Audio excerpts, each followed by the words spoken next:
Hello friends, welcome back to my channel. आज मैं आप लोगों के लिए बीएड फर्स्ट ईयर की बुक का एक क्वेश्चन लिखा है। इस बुक का नाम है शिक्षा के दार्शनिक एवं समाज शास्त्रीय परिप्रेक्ष्य।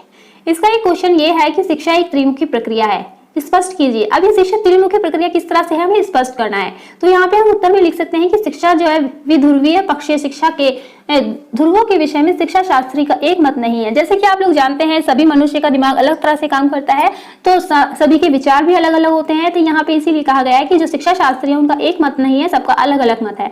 जॉन एडम जो है इसे द्विध्रुवीय प्रक्रिया मानते हैं। जॉन एडम दो ध्रुवीय प्रक्रिया किस प्रकार से मानते हैं? वो मानते हैं कि उनके अनुसार जो है शिक्षा के अंतर्गत शिक्षा और शिक्षार्थी एवं शिक्षा है। तो यहाँ पे जो है उनके अनुसार शिक्षा की प्रक्रिया शिक्षार्थी और शिक्षक के बीच चलती है। अगर शिक्षार्थी नहीं होगा तो शिक्षा किसको दी जाएगी? अगर शिक्षक नहीं होगा तो शिक्षार्थी कैसे सीखेंगे? तो इस तरह से जो है उन्होंने जॉन एडम ने जो दो ध्रुवीय प्रक्रिया को माना है, जिसके अंतर्गत शिक्षार्थी और शिक्षक को रखा गया है। नेक्स्ट यहाँ पर देखिए जॉन डेवी एक वैज्ञानिक है इतिहास। तो यहाँ पे देखिए उन्होंने किस तरह से शिक्षा को माना है। शिक्षा को जॉन डेवी ने भी दो ध्रुवीय प्रक्रिया माना है, लेकिन उन्होंने उनके जो पक्ष हैं ध्रुव जो है वो अलग अलग हैं। जैसे पहले क्या था कि इसमें जॉन एडम ने माना था शिक्षार्थी और शिक्षक को, और लेकिन इन्होंने माना है मनोवैज्ञानिक एवं सामाजिक को। इसी तरह यहाँ पर देखते हैं रायबर्न ने जो है शिक्षा को त्रिध्रुवीय प्रक्रिया माना है। रायबर्न ने, इससे पहले आपने देखा था कि यहाँ पे जॉन डेवी ने द्विध्रुवीय प्रक्रिया माना जिसमें मनोवैज्ञानिक और सामाजिक माना है, और इससे पहले जॉन एडम ने माना था। जॉन एडम ने क्या है? द्विध्रुवीय प्रक्रिया माना है, लेकिन उसके अनुसार जो है शिक्षार्थी और शिक्षक थे इसका ध्रुव। तो नेक्स्ट यहाँ पे जो है रायबर्न ने बताया है कि रायबर्न के अनुसार जो है उनके अनुसार शिक्षा के तीन ध्रुव होते हैं। कौन कौन से ध्रुव होते हैं? ये शिक्षार्थी, शिक्षक और पाठ्यचर्या। शैक्षिक तकनीकों के विकास से पहले तक शिक्षा के यहाँ जो तीन अंग थे वो थे शिक्षक, शिक्षार्थी और पाठ्यचर्या। शैक्षिक मूल्यांकन विशेषज्ञों ने शैक्षिक प्रक्रिया को शैक्षिक लक्ष्यों, उनकी प्राप्ति के लिए सीखने की परिस्थिति और मूल्यांकन विधियों, इन तीन अंगों पर विभाजित किया है। तो यहाँ पे जो शैक्षिक मूल्यांकन विशेषज्ञ है जो शिक्षा का मूल्यांकन करते हैं, तो इन विशेषज्ञों ने क्या किया है कि इस शिक्षा को तीन ध्रुवीय शिक्षा माना है इन्होंने भी। लेकिन इनका जो है ध्रुव कौन कौन से हैं? शिक्षण लक्ष्य और सीखने सिखाने की परिस्थितियां और मूल्यांकन प्रविधियां। तो इन्होंने ये तीन ध्रुव माने हैं।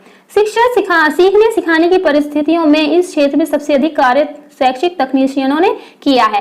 शैक्षिक तकनीकी विशेषज्ञों की दृष्टि से भी शिक्षा के तीन अंग हैं। अब देखिए विशेषज्ञों की दृष्टि से भी तीन अंग थे। यहाँ पर तीन अंग किस किसके हैं? रायबर्न के और यहाँ पर देखिए शैक्षिक मूल्यांकन विशेषज्ञों के, जो मूल्यांकन करते हैं शिक्षा का, उन विशेषज्ञों के। और यहाँ पर देखिए लास्ट सीखने सिखाने की परिस्थितियां समानता।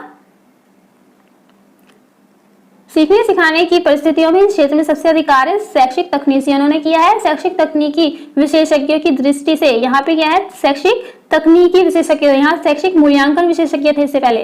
तो शैक्षिक तकनीकी विशेषज्ञ की दृष्टि से भी शिक्षा के तीन अंग हैं। वो तीन अंग कौन कौन से माने गए हैं? शिक्षक, शिक्षार्थी और सीखने सिखाने की परिस्थितियां। शिक्षक, शिक्षार्थी और सीखने सिखाने की परिस्थितियां।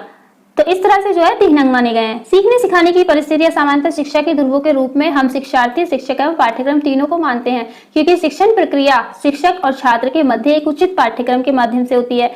एक का भी अभाव शिक्षण प्रक्रिया को बाधित करने में सक्षम है। इस प्रकार स्पष्ट है कि शिक्षा एक त्रिमुखी प्रक्रिया है। तो देखिए यहाँ पे बोला जा रहा है कि अगर या तो शिक्षक ना हो तो भी शिक्षा नहीं दी जा सकती है। शिक्षा हमें कौन देगा फिर? तो अगर छात्र ना हो तो छात्र को शिक्षक किसको शिक्षा देगा अगर पढ़ने वाले ही नहीं होंगे? अब पाठ्यक्रम ना हो कि शिक्षक को पता ही नहीं है कि छात्रों को क्या बताना है, या छात्रों को ही नहीं पता है कि हमें क्या सीखना है। तो इस तरह से जो है अगर तीनों में से कोई भी एक पॉइंट नहीं होता है शिक्षक, शिक्षार्थी और पाठ्यक्रम में से, तो ये शिक्षण को जो है बाधित कर सकते हैं। ये बिल्कुल स्पष्ट कहा गया है। तो इस प्रकार स्पष्ट है कि शिक्षा एक त्रिमुखी प्रक्रिया है, इसलिए इसको त्रिमुखी प्रक्रिया माना गया है, जिसके तीन ध्रुव हैं, जिसमें कि शिक्षक, शिक्षार्थी एवं पाठ्यक्रम है, जिनके बिना शिक्षण अधूरा है या फिर नहीं हो सकता है। आई होप आप लोगों को ये बहुत अच्छे से समझ आ गया होगा कि शिक्षा त्रिपक्षीय, त्रिध्रुवीय प्रक्रिया है। अगर आप मैं ऐसे ही वीडियो और भी देखना चाहेंगे जिससे आपको बहुत ही आसानी से समझ में आ जाए या फिर बहुत ही अच्छे से याद हो जाए, तो मैं इसके लिए और भी वीडियो आपको दे सकती हूँ। तो इसके लिए आपको मेरे वीडियो को लाइक, शेयर, सब्सक्राइब करना होगा। इसलिए देर मत कीजिए फ्रेंड्स, इसलिए जल्दी से जल्दी आप मेरे वीडियो को लाइक, शेयर, सब्सक्राइब जरूर करें। ओके बाय फ्रेंड्स, मिलते हैं आपको नेक्स्ट वीडियो में।